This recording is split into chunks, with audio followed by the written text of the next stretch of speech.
epekto ng gulo sa politika sa tinawag ng mga foreign investor. Balita mula sa Quezon City, hatid ni Radyo Patrol, Nico Bagsig. Nico.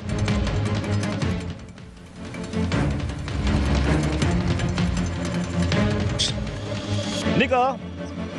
Yes, magandang hapon, Jeff at Rica. Pinangangambahan ng ekonomistang si Professor Astro del Castillo ang maaring malaking epekto sa ekonomiya ng gulo sa politika sa bansa, partikular na ang pagpapalit ng liderato sa Senado kahapon. Ayon sa kanya, natatabunan ng politika ang pagtuon ng pamahalaan sa bansa kung saan tila hindi niya umusad sa crisis planning at management. Tinukoy rin ng ekonomista ang 4-day work week na pinapatupad sa mga opisina ng gobyerno at pribadong sektor na nakakaapekto rin sa tinatawag na ease of doing business o mabilis na transaksyon sa pagitan ng mga banyagang nais mamuhunan sa Pilipinas.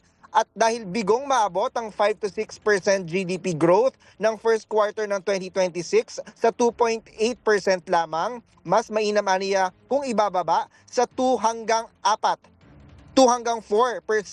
na lang ang target para ngayong taon. Yan ang balitang kumpirmado, sigurado. Ito ang Radyo Patrol, Nico Bagsik, DZMM. Maraming salamat, Nico Bagsik.